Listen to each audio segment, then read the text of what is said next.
لا إله إلا الله لا إله إلا الله لا إله نحمده ونصلي على رسوله الكريم أما بعد أعوذ بالله من الشيطان الرجيم بسم الله الرحمن الرحيم فاصبر على ما يقولون وسبح بحمد ربك قبل طلوع الشمس وقبل الغروب ومن الليل فسبحه وأدبار السجود صدق اللہ العظیم۔ سورۃ قاف کی آیت نمبر 39 اور 40 آپ حضرات کے سامنے تلاوت کی ہیں۔ آیات کریمہ کا ترجمہ یہ ہے، اللہ رب العالمین ارشاد فرما رہے ہیں، اے میرا پیغمبر آپ صبر کیجئے ان باتوں پر جو یہ کافر آپ کے بارے میں کرتے ہیں، اور آپ اپنے رب کی حمد و ثنا کی تسبیح کیجئے سورج کے طلوع ہونے سے پہلے اور سورج کے غروب ہونے سے پہلے، اور رات کے حصوں میں اللہ کی تسبیح بیان کیجئے وَأَدْبَارَ السُّجُودِ، اور سجدوں کے بعد بھی اللہ کی تسبیح کیجئے۔ اس مبارک سورت کے شروع سے لے کر یہاں تک اللہ رب العالمین نے اسلام کے 3 بنیادی عقائد میں سے عقیدہ آخرت کا اس بات فرمایا ہے، اپنی قدرت کی نشانیاں اور مختلف دلائل کے ساتھ۔ نبی کریم صلی اللہ علیہ وسلم جب مکہ کے لوگوں کو اللہ رب العالمین کی توحید بیان کیا کرتے، اپنی رسالت کا پیغام انہیں سنایا کرتے، آخرت کے دن کے بارے میں انہیں دعوت دیا کرتے، تو مکہ کے کافروں کی طرف سے، مشرکوں کی طرف سے آپ علیہ الصلوۃ والسلام کو جسمانی اعتبار سے بھی، روحانی اعتبار سے بھی، ہر اعتبار سے آزمائشوں میں مبتلا کیا جاتا تھا۔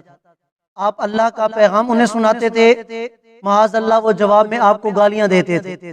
آپ علیہ الصلوۃ والسلام کو شاعر، مجنون، دیوانہ، ساحر، مختلف قسم کے برے القابات سے پکارا کرتے، یہاں تک کہ آپ علیہ الصلوۃ والسلام کے بارے میں ہر مسلمان جانتا ہے کہ اللہ تعالیٰ نے آپ کو کتنا صبر عطا فرمایا تھا، بہترین صبر کرنے والے تھے آپ، لیکن اس کے باوجود نوبت یہاں تک آ جاتی کہ اللہ رب العالمین کو قرآن کریم نازل کر کے آپ علیہ الصلوۃ والسلام کو تسلی دینا پڑتی تھی۔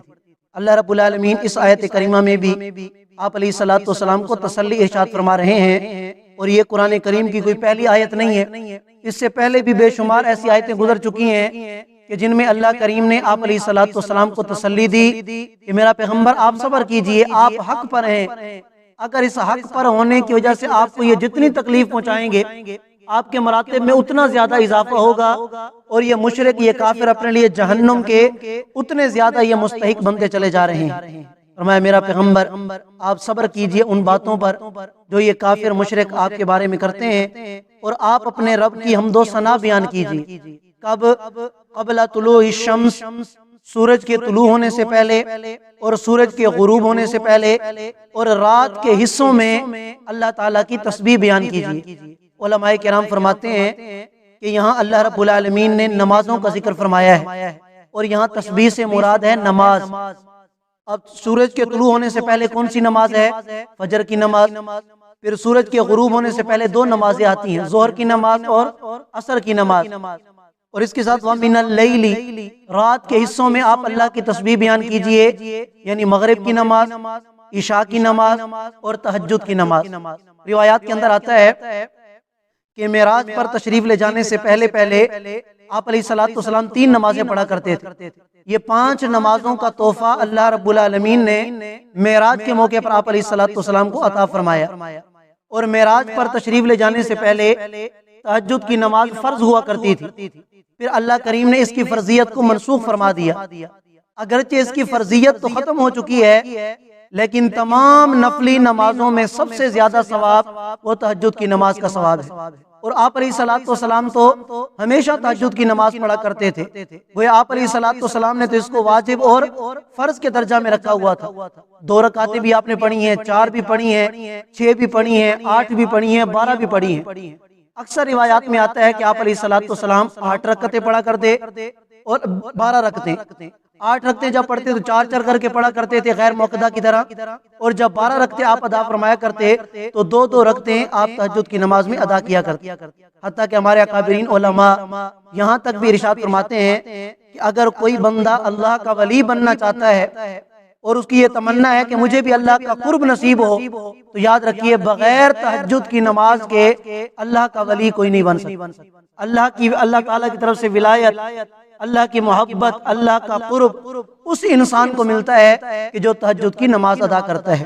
تو اس میں یہ 5 نمازوں کا ذکر کیا گیا ہے۔ وَأَدْبَارَ السُّجُودِ، اور فرمایا کہ سجدوں کے بعد تسبیح کرنے کا کیا مطلب؟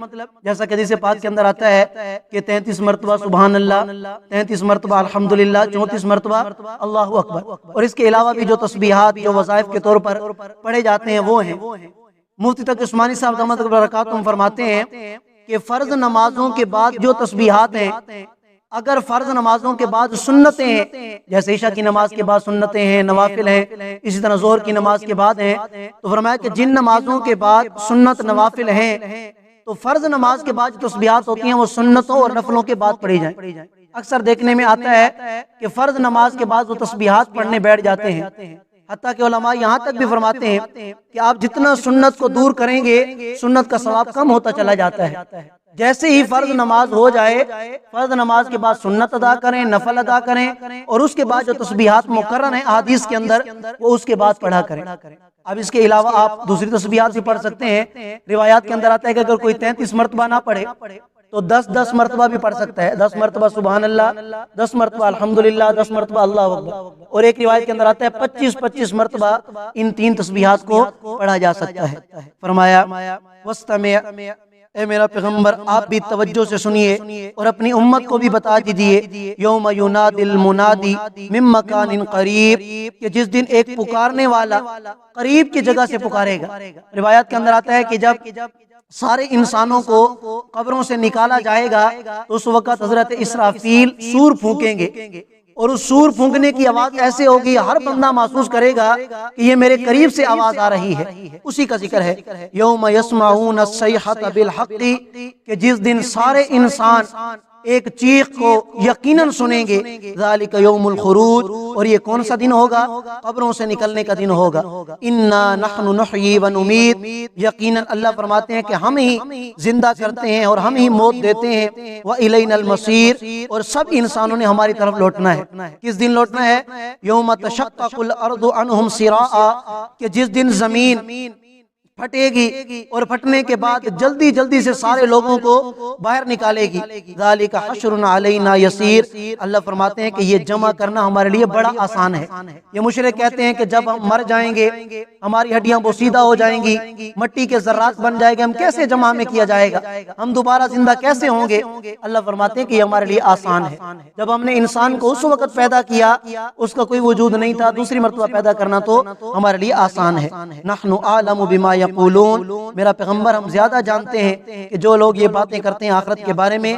وما انت علیہم بجبار، آپ ان پر زبردستی کرنے والے نہیں ہیں، آپ کا کام ہے اللہ کا پیغام پہنچا دینا، دعوت دے دینا، آگے مانے نہ مانے یہ ان کی مرضی ہے۔ فذکر بالقرآن، میرا پیغمبر آپ قرآن کے ذریعے لوگوں کو دعوت دیتے رہیے، لوگوں کو نصیحت کرتے رہیے۔ من یخاف وعید، اس شخص کو تذکیر کرتے رہیے، نصیحت کرتے رہیے کہ جو ہماری وعید سے ڈرتا ہے، یعنی جس کے دل میں اللہ کا ڈر ہوگا، ڈرانا تو اسی کو فائدہ دیتا ہے۔ آپ ایک آیت نہیں پورا قرآن کسی کے سامنے بیان کر دیں، اگر اس کے دل میں اللہ کا خوف ہی نہیں ہے، اللہ کا ڈر ہی نہیں ہے تو اس پر کوئی اثر نہیں ہوگا۔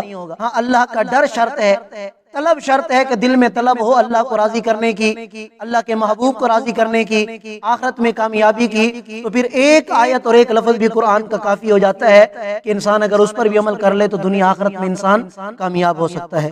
اللہ تعالیٰ ہم سب کو سمجھنے اور عمل کرنے کی توفیق عطا فرمائے۔ جزاک اللہ۔